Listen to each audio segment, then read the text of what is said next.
Saving Edward. It was summertime on the island of Sodor. All the engines were working hard, carrying goods and passengers. They cheerfully chuffed up and down the lines. All except Edward. Edward was worried. He wheezed as he puffed, and steam hissed out of his cylinders. One morning, Sir Topham Hatt came to the sheds. He had an important job for Edward. "A special delivery of fruit and vegetables is coming to the docks today," he told him. "I want you to take it to Knapford."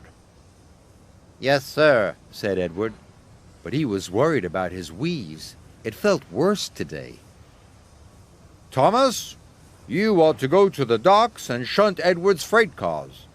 After that, you can carry on with your usual jobs." "Yes, sir," said Thomas eagerly.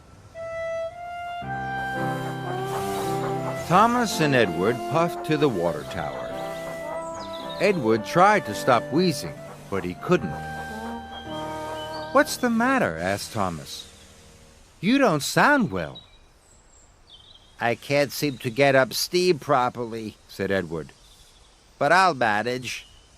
Don't tell anyone, Thomas." Thomas wasn't sure about this.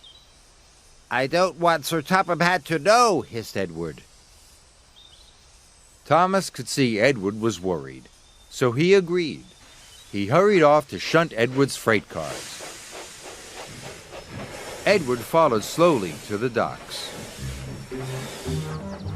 Edward was very worried. What if he was too weak to pull his train? He would be of no use to the railway. He wouldn't be useful at all. Edward shuddered at the thought. "Must keep going, must keep going," he wheezed fearfully. At the docks, Thomas had shunted Edward's freight cars into place for him. Soon, Edward was coupled up and ready to go. "Go on, Edward, you can do it," called Thomas encouragingly. Edward puffed as hard as he could, but the train hardly moved at all. "I'm sorry, Thomas," Edward wheezed miserably. "I'm not a really useful engine anymore. Sir Topham Hatt will have to send me for scrap." Thomas was very upset. He wanted to help Edward. "I'll do my other jobs first," Thomas said. "Then I'll pull the train for you." Edward watched Thomas puff away. He wasn't sure if it was right to let Thomas do his job. Edward felt very worried. Thomas needed to do all his jobs as quickly as possible so that he had time to pull Edward's train. Hurry up, he told the troublesome trucks. "What for? What for?" they snapped. "For Edward," puffed Thomas, and he biffed them crossly. Edward waited sadly by his train. He hoped Thomas would come back soon. When Thomas finished all his jobs, he puffed back to collect Edward's train. Edward was very pleased to see him.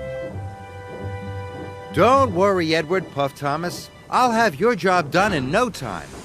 You go back to Tidmouth and I'll meet you there later." "Thank you, Thomas," wheezed Edward.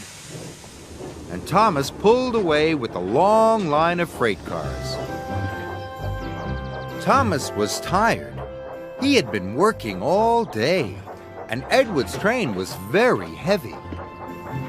But he was determined not to let Edward down. Sir Topham Hatt was talking to Gordon as Thomas puffed in.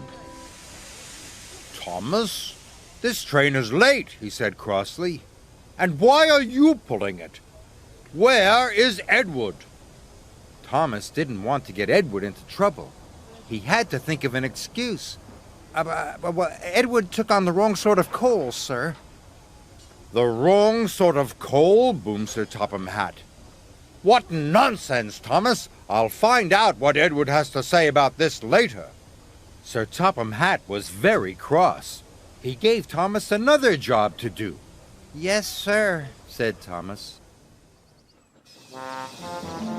Gordon steamed through the countryside. And then he found Edward having a rest.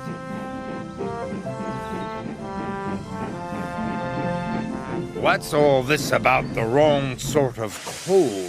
Huffed Gordon. Edward looked puzzled. The wrong sort of coal? Gordon told Edward all about Thomas and Sir Topham Hatt. Edward felt very bad. He wanted to put things right. He decided he must go and see Sir Topham Hatt straight away. Edward hissed and wheezed his way to the station. His fire felt feeble. His wheels felt weak, but he battled on.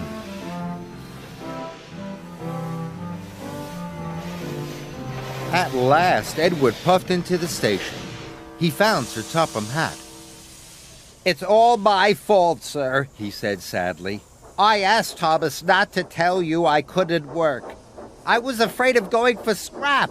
I'm very sorry. I should have talked to you this morning." "You should always tell me if you have a problem," said Sir Topham Hatt.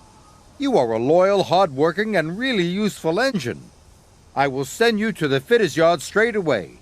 You'll soon be as good as new."